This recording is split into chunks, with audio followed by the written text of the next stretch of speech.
Bismillahirrahmanirrahim. Assalamualaikum warahmatullahi wabarakatuh. Alhamdulillah. Alhamdulillahil wahidul qahhar, al-azizul ghaffar, khaliqil jannati wan nar. Asyhadu an la ilaha illallah wa asyhadu anna Muhammadar Rasulullah. Allahumma atina anfusana taqwaha wa zakkiha anta khairu man zakkaha anta waliyuha wa maulaha. Amin Allahumma amin. Amma ba'du. Ikhwatul iman, ikhwatu fid din, a'azakumullah wa uhibbukum fillah.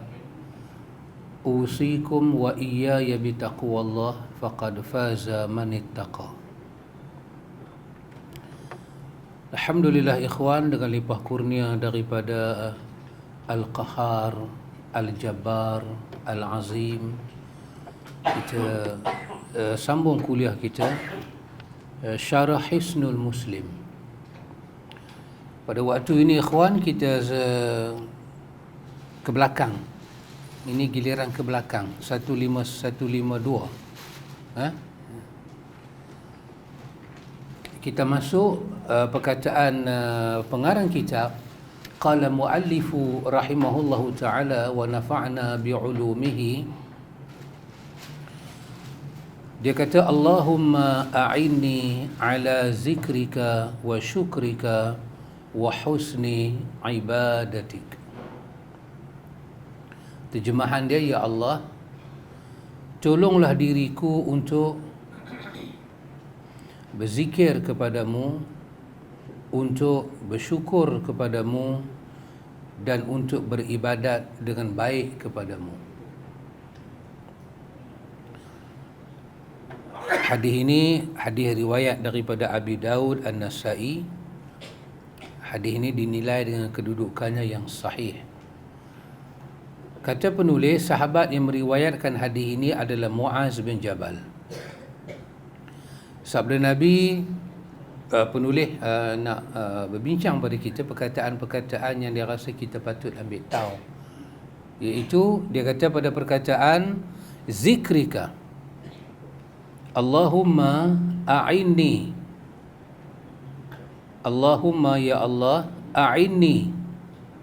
A'inni kita terjemah dengan makna tolonglah saya ya Allah, tolonglah saya. A'inni atau a'inna, tolonglah kami ya Allah. Allahumma ya Allah merujuk kepada makna Tuhan yang kami sembah. Allahumma bermakna ilahana, Tuhan yang kami sembah. Ini sifat uluhiyah, bukan sifat rububiyah. Yang kami sembah, yang kami ibadahi. Allahumma, wahai ma'bud, wahai yang kami sembah, wahai yang kami iyyaka na'budu wa iyyaka nasta'in. Itu makna Allahumma. Jadi Melayu dia tidak ada terjemahan, dia pakai ya Allah. A'inni, tolonglah saya ya Allah. A'inni, sungguh-sungguh ya Allah, tolonglah saya. A'inni, kau mesti tolong saya ya Allah. Andai kata kau tak tolong saya, ke mana lagi saya nak memohonkan pertolongan? Itu makna a'inni, tolong saya ya Allah. Saya dah tak ada tempat nak memohon pertolongan. Andai kata kau tutup pintu pertolongan, maka hilanglah pertolongan dalam hidup saya ya Allah. Allahumma, ya Allah, engkau adalah zat yang saya sembah, zat yang saya mohon pertolongan. A'inni, tolong sangat-sangat ya Allah, saya tidak ada tempat pertolongan selain daripada engkau. Ala zikrika, ini yang penulis nak berkongsi dengan kita. Zikrika, penulis kata, mencakup seluruh bentuk pujian hingga bacaan Al-Quran dan juga kesibukan menuntut ilmu agama. Yang kita mohon supaya Allah tolong kita di sini adalah tolong untuk zikir Allah. Ala zikrika, ala zikrika, tolong untuk zikir Allah. Saya baca dulu bagi habis, lagi baru kita tengok. Kata zikir lebih didahulukan dari kata syukur. Kerana apabila seseorang hamba tidak berzikir, ia bukanlah seorang yang bersyukur. Sebagaimana dalam firman Allah, karena itu ingatlah kamu padaku, nescaya aku ingat pula kepadamu, dan bersyukurlah kepadaku. Itu dalam suratul Baqarah ayat 152. Allah kata, uzkuruni azkurkum washkuruli wala takfurun. Allah kata, kamu ingat pada aku ingat pada kamu. Inilah kelebihan dia, ikhwan. Kelebihan dia bukan kita ingat Allah, kelebihan dia faedah di belakang kita ingat Allah tu.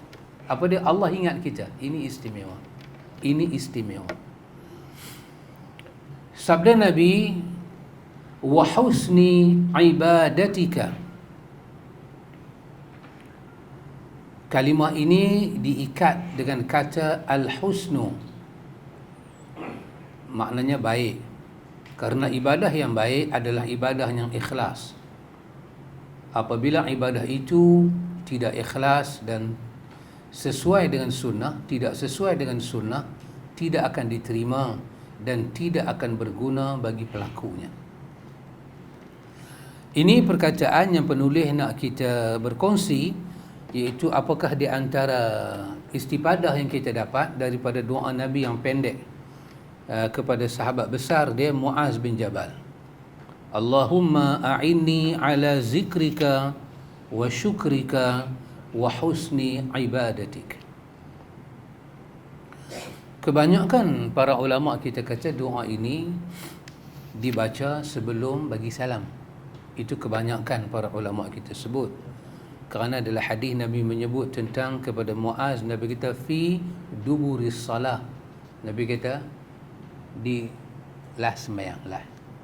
So sembahyang tu lah dia tahiyat akhir. Tu lah. Lepas tu Nabi kata baca lah yang ni sebelum bagi salam. Namun ada pandangan yang segelintir yang tidak mewakili jumhur, tapi masih ulama, mereka kata boleh juga dibaca sesudah daripada sembahyang. Yang pentingnya doa ini doa yang ma'thur daripada Nabi. Yang tu yang penting. Mereka kata, kita kata afdal diletak dalam salat. Tapi kalau di luar salat, boleh tak kita baca? Boleh. Tapi afdalnya dia duduk dalam salat. Kenapa afdal dia duduk dalam salat? Kerana melihat kepada muatan doa ini dan hubungan doa itu dengan salat itu sendiri. Baik ikhwan,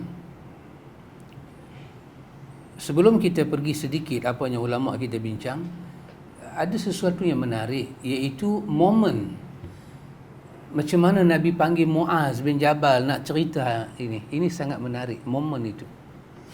Nabi panggil sahabat macam-macam. Kita tahu Nabi kadang-kadang Nabi panggil sahabat dengan gelaran yang baik. Kadang-kadang Nabi panggil sahabat dengan nama penuh. Nabi akan panggil sahabat dengan nama penuh. Dan kadang-kadang bila ada sesuatu benda yang istimewa macam ni, Nabi akan tambah beberapa perkataan, yang perkataan itu kita dapat lihat untuk menunjukkan muatan isi yang Nabi nak sampai itu sangat tinggi. Contoh hadis ini. Hadis Nabi panggil Muaz ini. Muaz kata Nabi panggil aku. Oh Masya Allah, Datuk mai Datuk. Nabi panggil sahabat. Nabi panggil sahabat. Bila Nabi panggil, kerana Nabi nak sampai sesuatu yang tinggi, Nabi kata sepatah kepada Muaz. Nabi kata, Muaz, wallahi inni la uhibbuka ya Muaz. Sebelum abang ni, Nabi kata, Muaz, demi Allah Muaz, aku sangat sayang pada engkau. Momen, banyak benda. Abu Hurairah kata, Nabi pernah panggil aku. Nabi kata, siapa nak dengar apa aku nak cakap? Lepas tu Nabi kira 1, 2, 3, 4, 5. Lepas tu Abu Hurairah angkat tangan, ha ana ya Rasulullah, Maka kata Abu Hurairah, fa akhadha bi yadi. Nabi pegang tangan aku. Nabi kata, kira 5. Cukup dah apa aku nak sampai ni 5 benda. Maka Nabi sampai. Ada tempat Nabi pegang tangan sahabat. Nabi menarik perhatian. Tapi dalam kes ni, dia agak tinggi sedikit. Nabi kata, demi Allah Muaz, aku mencintai kamu kerana Allah. Wallahi, inni la uhibbuka fillah. Perkataan Nabi pada Muaz tu dia terpegun. Kerana untuk dia, perkataan wallahi inni la uhibbuka fillah sebesar-besar perkataan, dan selepas tu dah tak ada apa dah. Sahabat boleh bayang, yang kata itu adalah Rasulullah. Yang kata tu adalah Muhammad bin Abdullah, huwa Rasulullah. Satu kalimah yang semua orang nanti-nanti, baik sahabat laki-laki maupun sahabat yang perempuan, baik sahabat ataupun daripada ahlul bait, keluarga Nabi itu sendiri, isteri dia, anak dia, cucu dia, menantu dia, ataupun kita kata pak menakan dia yang Islam, semua duk tunggu kalimah ni. Kalimah ni kalau mereka dapat, pada mereka hilang dunia seluruhnya pun tidak ada apa-apa. Kerana kalimah ni kalimah yang sangat tinggi. Setinggi mana kalimah ni? Setinggi aras ilahi. Subhanallah. Kalau aras Tuhan makhluk paling tinggi, di atas aras dah tak ada siapa dah. Di atas aras ada Tuhan. Di kalangan makhluk ni aras lah paling tinggi. Maka di kalangan kalimah-kalimah, dalam kategori kalimat-kalimat, perkataan-perkataan, manakah yang paling tinggi? Iaitu perkataan seorang Nabi kata pada umat dia, aku mencintai kamu kerana Allah. Maknanya iman yang ada dalam diri umat itu telah pun diberi endorsement. Dan yang kata cinta ini adalah khairul anam, sebaik-baik makhluk ciptaan Tuhan. Rupanya ikhwan, di dalam muatan perkataan ini uhibbuka fillah ya Muaz, rupanya Nabi nak menyampaikan sesuatu yang amat besar. Yang ni seolah-olah ada satu gambaran, Muaz, kau mungkin beruntung. Ini seolah-olah, saya kata secara seolah-olah, boleh faham? Seolah-olah. Dia bukan ayat dalam jumlah perkataan, ayat yang kita bina, kita bangunkan ayat. Seolah-olah Nabi kata pada Muaz, seolah-olah Muaz, kamu beruntung. Apa yang untung? Kamu beruntung mendapat perkataan aku. Aku sayang semua sahabat, tapi pada waktu ini kamu untung, sebab aku kata pada kamu, wallahi inni la uhibbuka fillah, kamu dapat bonus. Tetapi kau kena ingat Muaz, kau kena ingat, akan beruntunglah semua orang seperti kamu kalau dia dapat doa ni, kalau dia beramal dengan doa ni. Kerana kedudukan doa ni tinggi, setinggi aku mengasihi kamu wahai Muaz. Kalau doa ni sampai pada umat aku dan dia amal doa ni, bermakna dia seolah-olah mendapat kata apa? Nabi sayang pada kita, seolah-olah ketinggian doa ni. Ya subhanallah, sangat dahsyat eh? Ya subhanallah. Jadi kita mungkin ketinggalan pada perkataan, kita tak dengar Nabi kata kepada kita, Nabi sayang kita. Tetapi kita mendapat kasih sayang Nabi dengan doa ini. Dengan doa ini. Maka bila kita dapat doa ini, kita amal doa ini, kita baca doa ini, kita berwirid dengan doa ini, kita menyambut seolah-olah kita menyatakan balik pada Rasulullah, wallahi, demi Allah ya Rasulullah, kami juga mencintai kamu kerana Allah. Ya subhanallah ikhwan. Itu nilai yang ada dalam doa ini berdasarkan momen antara Nabi dengan Muaz. Dan Nabi kata pada Muaz, Muaz, bacalah doa ni di akhir solat. Itu yang Nabi hajat pada kita, supaya doa yang istimewa dengan kedudukan yang istimewa duduk pada tempat yang cukup istimewa. Salat istimewa kan? Kerana apa makna salat pada sudut bahasa? Sahabat boleh ingat? Doa. Betul? Doa. Kalau kita tanya, Apa makna doa? Doa maksud dia menyeru, merintih. Betul? Dan dalam riwayat, apa Nabi cerita tentang doa? Nabi kata doa itu bernilai ibadah. Betul? Ad-du'a huwal ibadah. Ini ketika Nabi menterjemahkan ayat ud'uni astajib lakum. Nabi kata sesungguhnya doa itu ibadah. Maka kita bertanya lagi satu soalan, apa itu ibadah? Kerana dia berangkai. Apa itu ibadah? Ibadah bermakna ketundukan. Pada sudut bahasa kan? Pada sudut istilah, apa makna ibadah? Ismun jami' lima yuhibbuhu Allah wa yardahu minal aqwal wal af'al az-zahiratu wal batinah. Ya.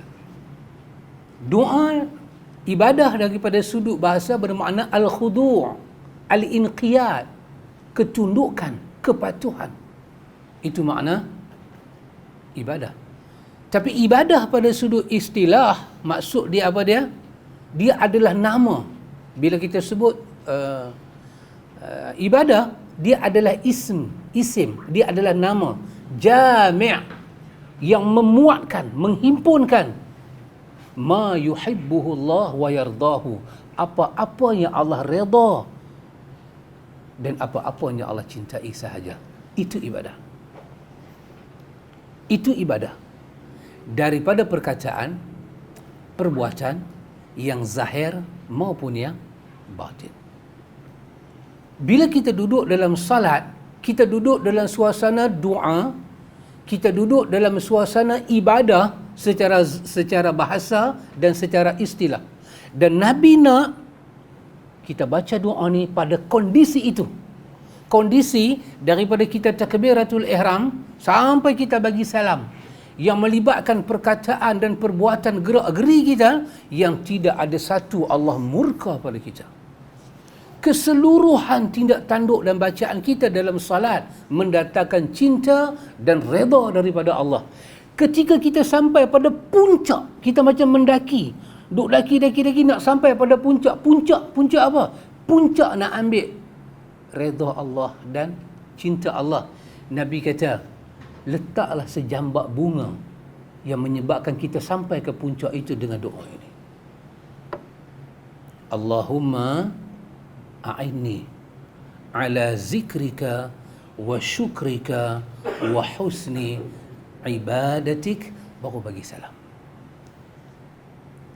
Jadi doa ni juga boleh baca lepas salam, tetapi dia punya momen tak akan jadi sama. Boleh baca lepas tak mana-mana pun kita boleh baca doa ni. Kita nak jadikan dia doa umum kita tak mana-mana. Hujan turun ke, kita nak kata apa? Kita dah kata Allahumma sayyiban nafi'an. Allahumma a'inni ala zikrika wa syukrika. Boleh. Tetapi apabila dia diletak dalam kondisi masih salat, belum bagi salam, dia tu sangat istimewa. Kalau kita boleh letak doa ni di situ, kita seolah-olah mendengar di telinga kita. Nabi kata, aku sayang pada engkau. Apa yang Muaz dengar, kita boleh dengar. Ya subhanallah ikhwah, doa ini mempunyai nilai yang sangat tinggi. Allahu Akbar. Beruntunglah sahabat, mereka dapat perkataan Nabi dan mereka dapat yang ini. Bolehkah saya tambah sikit? Tapi saya takut kalau saya tambah ni terlebih. Tapi sajalah nak tambah kan. Ini malam tahun baru. Andai kata ada orang buka buku, berjumpa dengan satu buku yang bernama Majmu' Syarif. Di dalamnya menghimpunkan doa awal tahun dan akhir tahun. Kan? Dengan satu orang. Dia tahu malam ni tahun baru. Dia hanya teringat nak kata doa ni. Yang mana lebih tinggi? Allahu Akbar. Jadi kenapa kita mengajak umat kepada yang tidak ada ketinggian? Lebih baik kita bagi tahu pada umat, bacalah doa. Akhir tahun, awal tahun tidak memerlukan doa yang khusus. Cukup doa yang pendek. yang kita bersyukur dengan kedatangan tahun baru, itu saja. Dia ada makna, tahun baru ni ada makna dalam hidup kita. Masalah umur ke, kesihatan ke, tajribatul hayah ke, pengalaman dalam hidup ke, rezeki ke, apakah dia ada satu pengalaman. Dan itu tidak salah untuk kita syukuri, tapi kita tidak perlu dengan satu ibadat yang khusus sampai kita nak bagi tahu pada orang inilah tata cara menyambut tahun baru. Bolehkah saya tambah tu sikit? Saya rukun negara kelima, kesopanan dan kesusilaan. Saya kena jaga tata susila. Tahun ni tak bagi orang marah. Okay. I try to be nice. Nice apa? Nice man ke, nice boy ke? Cuba. Tetapi ikhwan, tidak dapat kita pungkiri. Biasa dengar kalimah tu? Alamak. Pungkiri. Ini bahasa Indonesia. Pungkiri. Tak dapat kita nak menolak. Tak dapat kita nak bawa alasan-alasan ataupun hujah-hujah lain untuk jadikan sebagai benteng. Tak dapat kita pungkiri. Apa dia? Bahawa umat mesti dididik bersesuaian dengan petunjuk Nabi dia. Jadi di ujung tu penulis kata apa? Apakah makna ibadat yang baik? Ibadat itu bermuatankan ikhlas dan contoh Nabi. Maka mestilah kita bagi tahu pada orang, kalau ini Nabi baca, ini Nabi baca. Dan kita kena jujur dengan sunnah ini. Apa dia? Apa yang Nabi tidak buat, kita kata Nabi tidak buat. Itu sahaja. Soal kemudian kita nak tanya Nabi tak buat, salahkah kita buat, itu bab lain. Tapi babnya yang pertama, al-aslu, asalnya ialah kena bagi tahu pada umat. Tidak ada doanya khusus berkaitan dengan tahun. Tidak ada azan cara tertentu. Tak ada. Lepas maghrib baca doa lain. Tidak ada. Dan kalau satu orang nak baca doa sendiri, dia boleh baca. Kebetulan kita sedang belajar satu doa yang sangat pendek, tapi muatan dia sangat istimewa. Sangat istimewa. Saya nak sambut tahun baru dengan baca surah Yasin. Saya nak sambut. Di mana salah? Tidak ada salah. Takkan baca Quran salah kot. Mana ada salah? Takkan baca Quran salah. Baca surah Ka'bah pun tak salah. Takkan baca Quran salah. Tetapi ingat, ada satu jawapan yang besar daripada satu tokoh yang dikagumi oleh Imam Malik. Siapa dia? Sa'id bin Musayyab. Ya, ketika budak tu semayang sunat lepas subuh, Imam Sa'id bin Musayyab, dia tanya, semayang apa? Dia kata, saja semayang. Saja semayang. Kata budak ni kepada Imam Sa'id bin Musayyab, tak kala kerana semayang tu Tuhan nak abuh aku dalam neraka kot. Imam besar ini yang dikagumi oleh Imam Malik, jawapan dia kata betul. Allah tak akan buh kamu dalam neraka kerana salat. Tak mungkin manusia masuk neraka kerana salat, kerana selawat, kerana zikir, kerana baca Quran. Impossible. Tetapi apa dia jawab? Dia kata manusia akan masuk neraka kerana khilaf dengan Nabi dia. Itu kau kena jaga. Ya subhanallah. Maka mesti kita dedahkan kepada umat sebanyak-banyaknya petunjuk Nabi Muhammad. Kerana dalam riwayat Muslim, fa inna khairal hadithi kitabullah wa khairal hadi hadi Muhammad. Sebaik-baik kitab Allah dan sebaik-baik pertunjuk Muhammad salawatullah wa salamuhu alaihi. Baik ikhwan, perkara yang kedua yang saya rasa elok kita bincang juga berkenaan dengan doa yang pendek ini ialah Allahumma a'inni ala zikrika wa syukrika wa husni ibadatik. Ini juga satu perkara yang saya rasa patut kita berbincang, iaitu apa dia ikhwan? Iaitu pertolongan yang kita minta kepada Allah. Ikhwan, antum pernah dengar perkataan ujub? Al-ujubu. Ujub kan? Biasanya kita terjemah ujub dengan makna apa? Kagum lah. Betul, ujub, kagum. Tetapi yang dimaksudkan dengan word ujub. Ujub ialah, iaitu kekaguman. Macam mana dikatakan ujub? Ujub ni ikhwan, satu jenis kagum pada diri dengan dia memutuskan apa yang dia buat itu mendapat pertolongan daripada Allah. Dia memutuskan itu pertolongan Allah. So I stand with my apa? Sambungannya lupa. Yang tu lah. Saya berdiri dengan kaki saya, kederat saya sendiri. Itu nama dia ujub. Dengan apa dia? Dengan ainul basirah. Ainul basirah, pandangan dalam ilmu. Ilmu ada di sini dalam bentuk hafalan, tapi ilmu ada di sini dalam bentuk kepahaman. Ainul basirah, mata yang ada dekat sini, mata ilmu yang ada dekat sini tertutup, kata semua ibadat yang dia buat tu Allah yang tolong. Ketika dia kata ana usalli, ana asum, ahajju, aku semayang, aku puasa, semua ni aku yang buat. Dia terlupa bagaimana Allah dengan haulnya Allah miliki dan kuahnya Allah miliki, Allah mengizinkan dia melakukan itu. Ketika itu orang itu dipanggil ujub.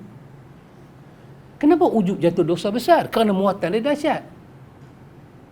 Siapa yang ada dalam hati dia ujub, dia tak masuk syurga, dan amal dia tidak akan angkat naik ke langit. Ini siapa kata? Ini yang disebut oleh tokoh tabi'in besar, nama dia Khalid bin Ma'dan. Orang tanya pada Khalid bin Ma'dan, atas kesalahan apakah kita buat pintu langit tak terbuka untuk angkat amal kita? Khalid bin Ma'dan kata, al-ujub. Amal kita tak lepas atas kepala kita, kerana kita merasakan semua kita buat ni bukan dengan pertolongan Tuhan. Aku yang kunci jam sendiri, aku yang himpun duit sendiri, aku yang bekerja keras sendiri, maka aku berhak mendapat habuan daripada semua yang aku buat. Dengan dia memisahkan, Allah yang tolong dia. Doa yang kita baca ini ikhwan, sebesar-besar doa, apabila Nabi ingatkan kepada kita tentang zikir kita, tentang syukur kita, tentang ibadat kita, dimulai dengan perkataan Allahumma a'inni, ya Allah, kau tolonglah aku ya Allah. Kerana tanpa pertolongan kau ya Allah, tidak terbangun ibadat dalam diri aku ya Allah. Maka doa ini ikhwan dikatakan sebagai ubat untuk merawat penyakit ujub. Sebesar-besar dosa adalah ujub bila bertahta dalam hati. Dia pandang, aku yang buat ni aku buat. Tidak. Bahkan ditanya pada Nabi, ya Rasulullah, adakah Rasulullah sendiri akan masuk ke dalam syurga dengan rahmat Tuhan? Nabi kata, ya. Habis ibadat kita buat ni semua lagu mana? Semua itu dengan rahmat Tuhan, pertolongan Tuhan, kasih sayang Tuhan. Kerana itu ikhwan, bila datang azan, bila datang pada hujung perkataan hayya 'alas salah, hayya 'alal falah, kan kita jawab la haula wala quwwata illa billah. Habis, ya Allah. Ya Allah, aku dengar azan, aku dengar kalimah hayya 'alas salah, tapi haul, kemampuan dan kekuatan untuk sampai pada peringkat dia aku boleh sembah Hang ya Allah, semuanya dengan haul dan kuah Engkau ya Allah, bukan dengan aku. Kerana diri kita ini terlampau banyak mazmum, kecelaan yang menjadi penghalang untuk kita sampai pada Tuhan. Tuhanlah dengan rahmat dia mengizinkan tapak kaki kita jalan. Maka patut pertama sekali kita memohon pertolongan pada Allah. Lepas itu ibadat, iyyaka na'budu, ibadat, apa kapit dia? Wa iyyaka nasta'in. Jangan lepaskan ibadat daripada memohon pertolongan pada Allah. Kalau kita berhenti pada perkataan iyyaka na'budu wa iyyaka nasta'in, tak mau baca, tidak berguna. Akan rosak bacaan kita, takkan diterima. Kerana kita kena sentiasa memandang dalam diri kita Allah yang memberi pertolongan pada kita. Allah yang membuka hati kita nak main mengaji ikhwan. Allah yang bagi kederat kepada kita. Kita boleh langkah menghadapi cabaran-cabarannya hidup. Kalau antum rajin lah ataupun kalau tak sibuk. Kalau sibuk tak apalah. Kalau tak sibuk, antum saja buka Quran, antum lalu ayat Quran pada ayat-ayat yang pernah antum jumpa, cuba cari bila Allah cerita pasal dunia, macam mana Allah sebut dunia dalam Quran. Saja tengok balik. Tengok balik ayat-ayat yang kita tahu pasal dunia. Korang-korang kita tahu pasal dunia ni Allah kata mata' ghurur. Nanti kita biasa dengar. Macam ayat 20, 20, 20, 21, 20. Al-Hadid. Allah cerita dunia tu macam mana. Maka kita akan dapati satu ayat lagi yang pernah kita biasa dengar. Allah kata zaharal fasadu fil barri wal bahr.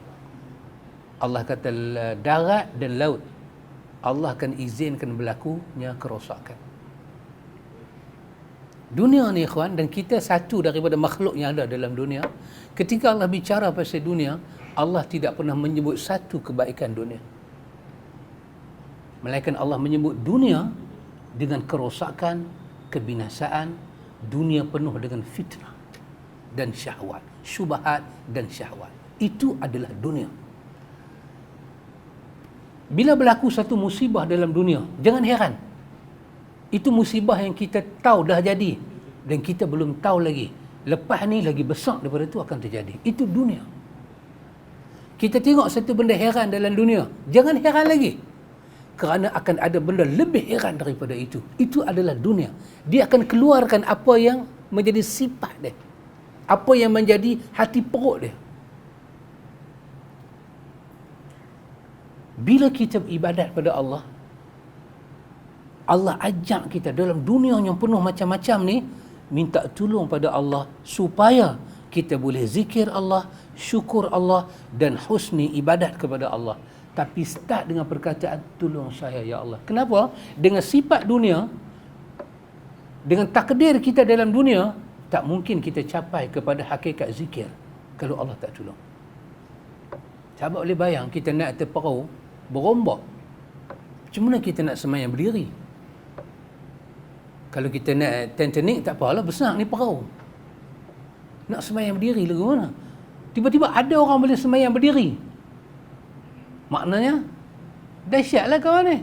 Bukan kata sembahyang berdiri, naik perahu boleh sembahyang tu dah dahsyat. Hak menerak pun tak apa, boleh sembahyang tu kira dahsyat. Pasal naik perahu ni payah nak sembahyang. Tak naik perahu pun tak sembahyang.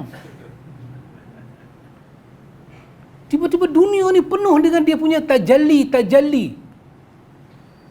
Kita kena ingat dua benda ni ikhwan. Satu dipanggil tajalli jalali, lagi satu dipanggil tajalli jamali.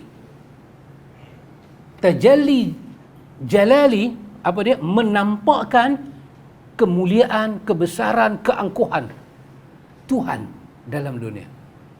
Dunia ni Tuhan guna untuk apa? Untuk tunjuk kata dia besar, dia jabar, dia qahar. Dia guna dunia ni untuk tunjuk kata dia jalal. Aku yang paling mulia, aku yang paling angkuh, aku yang paling qahar, aku yang paling azim. Dia buat langit. Dia kata apa? Aku angkat langit naik di atas, tak ada tiang. Apa dia? Tajalli jalali. Dia menampakkan kebesaran dia. Dunia tempat Tuhan menampakkan kebesaran dia. Afala yanzuruna ilal ibil. Apa dia nak bagi tahu pada kita? Kalau aku tak suruh hangpa tengok unta, hangpa takkan tahu unta tu istimewa. Cuma ayat tu dia tak main dalam bentuk kata cakap kita hari-hari. Ni apalah punya bodoh, tengoklah unta. Tempat Tuhan tunjuk kebesaran dia. Tengok unta, tengok langit. Tengok apa lagi? Jibal. Tengok ardi. Tengok apa lagi? Malam, siang. Inna fi khalqis samawati wal ardi. Allah kata kami tolak malam. Sikit. Hampa tak bergerak, hampa tak rasa dia bergerak. Tapi kami tolak dia masuk dalam siang, hak gelap makin cerah. Satgi mai pula malam, kami tolak cerah tu masuk dalam gelapnya hitam. Sikit. Ini apa ikhwan? Tempat menunjukkan kebesaran dia. Tetapi syurga tempat tajalli jamali. Tempat Tuhan menampakkan keindahan dia pada kita. Di sini dia nak tunjuk dia besar. Dia besar. apa, sahabat pernah kecil-kecil pergi piknik tepi pantai, buat istana daripada pasir. Betul? Kau bina istana pasir, aku runtuhkan. Siapa kata? Ghazali kata kat Ruqyah. Jangan lupa. Ruqyah kata aku bina istana pasir. Kalau kau bina, aku runtuh dah. Tengok dia runtuh betul. Kat menjat betul Ghazali ni. Kita bina kan. Lepas tu istana tu runtuh. Brum. Sekali kita boleh bina balik tak? Ketika kita bina, kita rasakan penat. Lepas tu kita sendiri runtuhkan dia. Kita rasakan rugi. Tak ada, dia buat pada pasir. Pasir means sand. Nothing used to us. Betul ya? Tak apalah, sahabat. Pergilah. Pergilah, dia memang lagu tu. Pergi dia. Macam mana Tuhan boleh buat alam besar lagu ni, lepas tu dia bagi runtuh? Macam kita buat istana tepi pasir. Nothing untuk Tuhan. Kalau aku boleh buat benda macam ni, aku suruh hampa tengok besar lagu mana, hebat lagu mana, dan hampa terpukau, lepas tu hampa tak mau balik jumpa aku nanti bagi rosak dia. Kerana aku nak tunjuk keindahan reka bina aku di akhirat untuk hampa kekal dan abadi. Maka di dunia ikhwan, kita hanya akan lihat siri-siri kehidupan kepada tajalli jalali. Lepas satu kejadian, akan ada kejadian lebih besar daripada yang kita takut.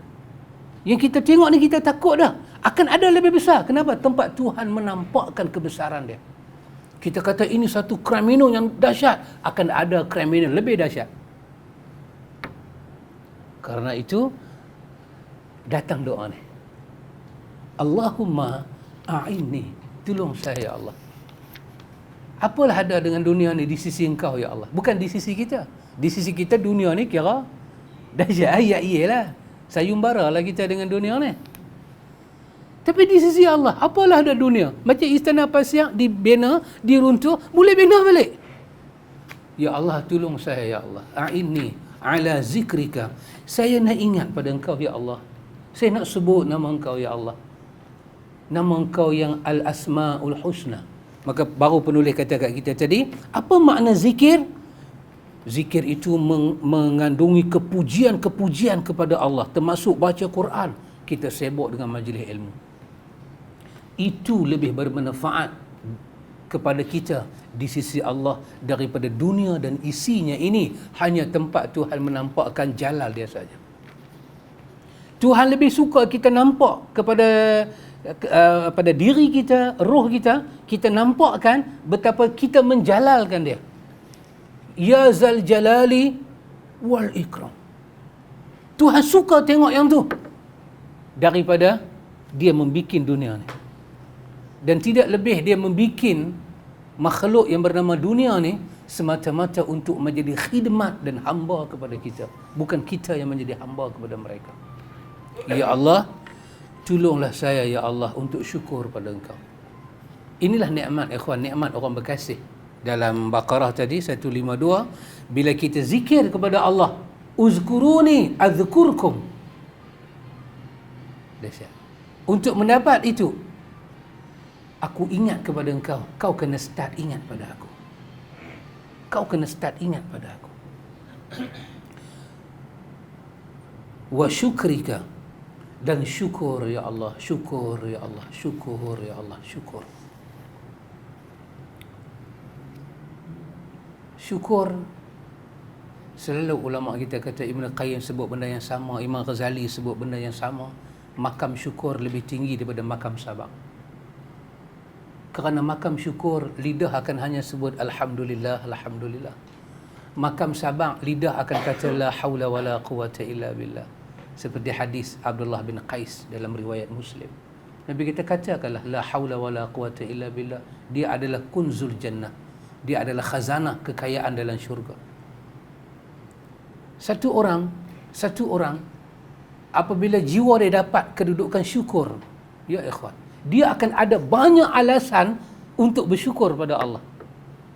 Satu orang apabila tak dapat jiwa nampak syukur, dia ada 1000 alasan untuk tidak syukur pada Allah.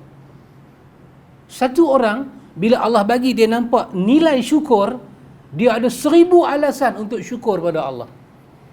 Kalau Allah bagi kat dia hilang kereta, dia boleh kata Alhamdulillah. Kita kata kereta hilang, Alhamdulillah apa? Dia kata hilang kereta bukan anak. Makam syukur tu dia ada alasan nak syukur lagi. Kata anak meninggal, Alhamdulillah, dia kata meninggal seorang, 4 lagi ada. Kita tak boleh fikir apa yang Tuhan bagi dia nampak. Tuhan angkat antara dia dengan Tuhan su'uzan, prasangka yang buruk. Tuhan kontak, ya Allah, tolonglah saya untuk syukur pada Engkau, ya Allah. Ya, makam ni dahsyat, ikhwan. Manusia boleh kata Alhamdulillah. Macam apa yang berlaku kepada kekasih Allah Ayub alaihi salam, Yunus alaihi salam, Ibrahim alaihi salam, yang dipanggil dengan nama ulul azmi ni. Fasbir kama ulul azmi. Dahsyat, ikhwan, dahsyat. Kesyukuran yang ada pada jiwa Yaqub alaihi salam, Yusuf alaihi salam. Oh ya Allah. Nabi Ibrahim tu macam Nabi Ibrahim tak sayang ke anak. Nabi Nuh alaihi salam, di atas dia tu manusia, tak sayang ke anak, tak sayang ke kepada rumah tangga dia, isteri dia. Oh sayang. Pasal itu orang Arab dia tak sebut zauj. Zauj ni maksud dia apa? Pasangan yang tambat menambat, diikat kita. Zauj. Dia kena orang apa? Orang tua kata apa? Pinang dibelah. Zauj. Dia adalah zauj. Dia tambat kita. Dia ada dalam zauj ni, dia ada apa? Sakinah, mawaddah, rahmah. Itu kata surah Ar-Rum. Dia ada kecenderungan pada pasangan dia. Dia ada mawaddah, perkongsian jiwa dan raga. Dia ada rahmah. Makin dia duduk dengan zaujah dia, zauj dia, makin bertambah nilai kasih sayang dan simpati. Nuh duduk dengan isteri dia berapa lama, ikhwan, sampai dapat anak. Tiba-tiba mata dia tengok mereka tak naik atas bahtera. Hati siapa tak sedih. Tetapi Nuh ada apa, ikhwan? Nuh ada nilai syukur yang tinggi pada Allah. Syukur dia tinggi, tak membawa musibah tu bawa daripada kufur. Ya Allah, tolonglah kami, ya Allah, husni ibadati.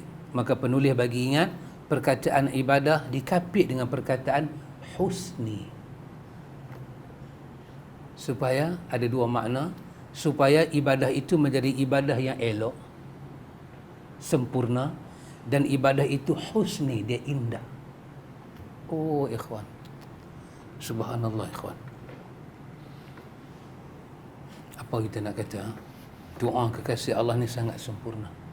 Balik pada makna ibadah tadi, ketundukan, perkataan kita yang mendatangkan redha Allah, mendatangkan cinta Allah, daripada perkataan, perbuatan kita yang zahir dan yang batin. Kesemua itu kita panggil ibadah. Semayang masuk ibadah, zikir masuk ibadah, hidup semua masuk ibadah. Dan dalam ibadah ni ikhwan, dalam ibadah ni Allah bagi pada kita halawatul ibadah dan samaratul ibadah. Kita buat ibadah, kita minta kat sini husni ibadatik. Ibadat itu jadi cantik. Jadi cantik. Ikhwan, saya katakan tadi, dalam dunia ni tempat Allah mentajalikan jalal dia. Tak mana kita nak cari dalam dunia ni sudut-sudut nak senang. Sudut-sudut kita nak cari senang ni, melainkan you must pay. Dia tak datang seperti mana? Apa bergolek? Apa panggil bergolek? Rezeki datang bergolek, bulan jatuh ke riba. Tak ada. Apa benda yang kita rasa dia bernilai apa? Bernilai senang, kesemuanya you must pay untuk itu. Tidak ada free dalam dunia. Tak ada. Kita ada kereta yang agak mewah, bagus. Macam mana kita penat nak dapat kereta tu? Tanya kat diri kita. Allah tak bagi dengan percuma dalam dunia. Kenapa? Dunia bukan tempat Tuhan nak bagi kita rehat. Dia hanya nak tunjuk dia besar. Kalau hang tak buru kebesaran aku, hang nak buru benda yang aku tunjuk, you must pay. For apa? For it. Bukan makan lah. You must pay for it. Tapi akhirat no pay. Akhirat dah beza, tak payah bayar. Ada tengok orang kaya boleh tidur dalam hotel, cantik hotel. Sekarang di ujung sana ada satu rumah dia buat, dia panggil rumah pagar sebelah. Dia punya cara reka bina istana. Apa mekar apa ada tulis depan tu. Rumah pagar, cara buat pagar tu sebelah pagar. Ambil reka bina macam istana. So kita pergi tanya pada kawan-kawan kita yang beli sebiji rumah tu. Salah seorang dia, Ustaz Nan beli. Mari kita tanya kat Ustaz Nan. Minggu depan nak masuk. Nanti yang saya tahu tu, kapet dah pun dah. Alhamdulillah dah. Cat dah tukar dah. Alhamdulillah. Maklumlah.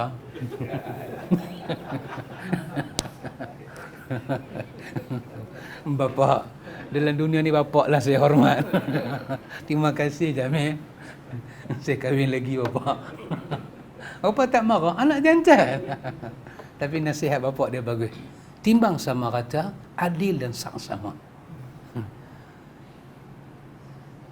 Jamil, iya bapak. Selamat mengetimbang. Oh. Kita tanya pada kawan yang beli sebiji rumah kat sana. How hard your work untuk dapat benda tu? Bagi tahu dalam dunia ni satu benda yang bagus, yang agak senang, yang kita dapat, kita rasa lega, yang kita tidak hard work. Bagi tahu mesej. Apa dia? Belajar. Ada orang belajar. Goyang kaki, makan cegedi.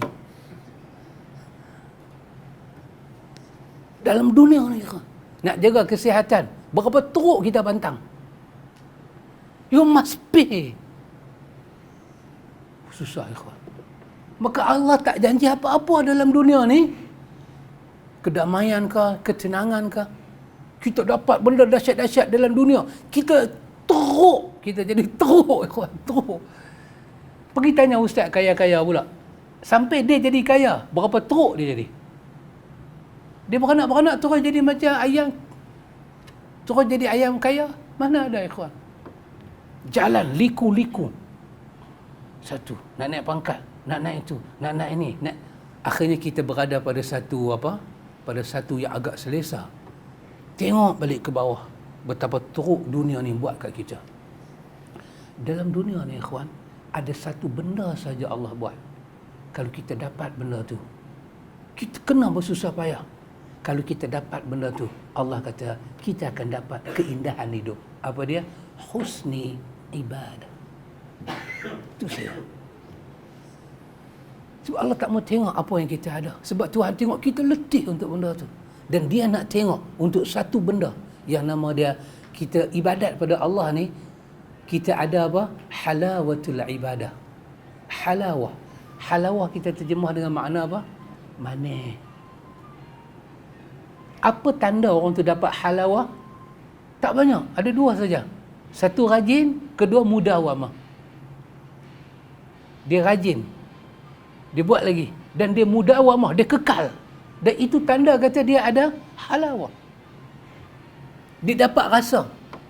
Macam sahabat main kuliah, tak pernah serik. Kadang 9 suku, kadang 9-20. Kadang baru ni sampai pukul 11. Tanya sahabat Roy. Bukan masalah hadis tu panjang. Halawah, kita dapat halawah. Manis dia. Macam mana kita tahu kita dapat halawah? Kita rajin. Ijtihad. Kita ada satu perjuangan nak pergi ke situ lagi. Dan kita mudawamah. Tak berhenti ke situ. Dia kekal. Siapa dapat dua benda ni untuk satu-satu ibadat yang sah, maka dia dikatakan dapat halawah. Ketika dia dapat halawah, penat yang dia dapat berbanding penat yang dia dapat dalam dunia tak sama. Kerana siapa dapat halawah dalam ibadat, Allah start pay untuk dia. Bukan macam dia pay dalam dunia, Allah pay pada dia. Allah pay apa? Samaratul ibadah. Apa? Allah bagi hasil ibadat. Dan kalau kita dapat halawah dengan kerajinan dan mudawamah tadi, kita dapat samaratul ibadah, buah dia. Satu dipanggil samarah. Samarah ni buah. Macam buah di pokok kan. Lagi satu dipanggil sawab. Sawa alif ba. Sawab. Sawab ni pada pahala. Samaratul ibadah ni pada ikhwan. Kita berdoa. Doa itu adalah ibadah. Kita baca doa. Macam mana kata kita dapat lazat baca doa? Walaupun doa kita tak makbul lagi, kita tak putih baca doa. Punya semangat baca doa dan tak pernah tinggal doa. Bermakna kita dapat kemanisan doa. Dan doa itu ibadat. Seperti Allah cerita dalam awal-awal surah Maryam. Siapa? Nabi Zakaria. Kan? Nabi Zakaria kata, aku tidak akan jadi orang yang putih asal doa pada engkau. Sampai hari aku tua, uban aku dah naik, tulang aku dah reput, aku tetap nak minta anak ke hang seorang. Apa Zakaria dapat? Halawah, kemanisan. Dia ijtihad, rajin dengan ibadat bersungguh, dan dia mudawamah, dia kekal. Maka Allah bagi samara, buah dia. Buah dia apa dia? Doa yang makbul. Doa yang makbul. Doa yang makbul itu dikatakan hasil dia berdoa. Sahabat mengaji ilmu ni, sahabat mengaji, tekun dapat kemanisan mengaji sampai sahabat jadi faham. Boleh ingat hadis-hadis Nabi. Sahabat boleh pergi cerita pada orang. Sahabat telah mendapat buah daripada mengaji. Buah bukan thawab. Kerana thawab tidak diberi di dunia, melainkan di akhirat. Buah diberi di dunia. Tanda apa? Tanda ada thawab. Boleh faham bahasa saya? Kasih faham seorang-seorang. Boleh faham? Muslimat boleh faham bahasa saya? Tengok, muslimat faham. Belah sini buat macam suara berhenti tu. Kerana saya nak fokus pada doa yang Nabi ajak ni. Ikhwan, bila kita baca doa, ini untuk siapa dia? Untuk ahli ibadat, orang yang dah masuk dalam dunia sunnah. Dia terima semua amalan-amalan sunnah. Dia tidak buat amalan yang kecoh. Maka Allah bagi pada dia halawah sunnah, kemanisan sunnah. Maka sampai satu peringkat Allah bagi kat dia apa dia? Hasil sunnah. Hasil sunnah di dunia. Dan hasil sunnah tu bukan pahala. Dia tetap akan dapat pahala sunnah di akhirat. Kerana dunia bukan tempat dibayang. Dunia hanya tempat memetik hasilnya sahaja. Kalau Allah bagi pada kita doanya makbul, itu bukan pahala. Pahala tetap akhirat. Itu hanya pemakbulan doa saja, dipanggil samar. Samaratu doa. Itu hasil. Dah kau bertekun, kau dapat kemanisan dia, kau dapatlah hasil dia. Kita bertekun sungguh belajar. Last kali dapat apa? Lulus dapat. Lulus tu dapat apa? Dapat sijil.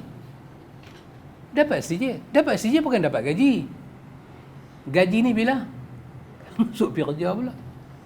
Kita bertekun dengan satu benda. Allah bagi kat kita hasil kau bertekun. Ini hasil kau istiqamah.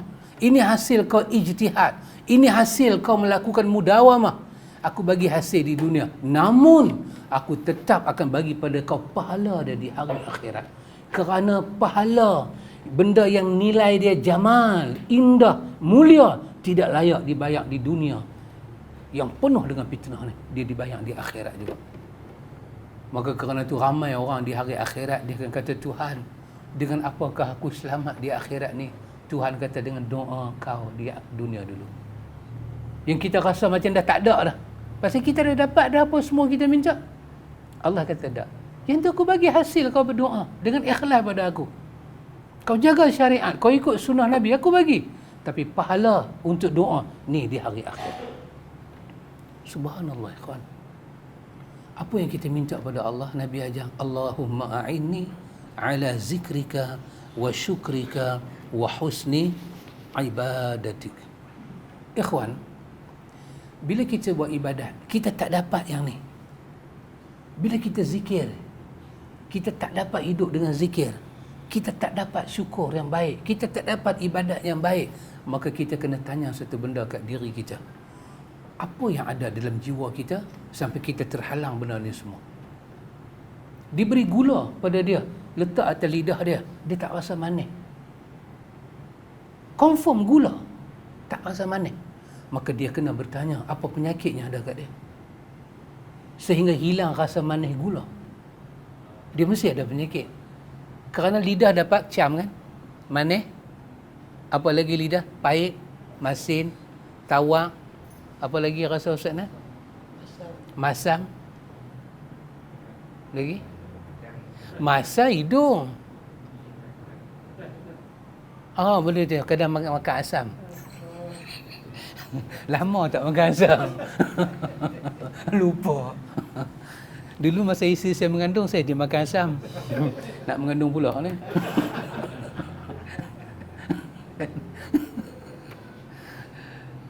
Tiba-tiba tak rasa. Allah bagi pada kita zikrullah, Allah bagi pada kita syukur, Allah bagi ibadat, tapi tak jadi elok kita. Hati kita tak jadi elok. Kita tak dapat kemanisan dia, tak rasa. Maka kita kena soal apa ada dalam diri kita. Kerana ini sebesar-besar doa untuk meminta kepada Allah dalam perkara yang sangat besar. Baik ikhwan, saya rasa boleh nampak kot sedikit doa ni. Ini sebesar-besar doa. Lepas tu penulis kata pada kita, Allahumma inni a'udzubika minal bukhli wa a'udzubika minal jubni wa a'udzubika an uradda ila arzalil umuri wa a'udzubika min fitnati dunya wa a'udzubika min azabil qabri. Ini dalam riwayat Bukhari. Apakah maksud doa ni ikhwan? Yang ni kita kena tengok lagi sekali ya. Kan nak tengok malam ni juga. Biar fikir 2 kali.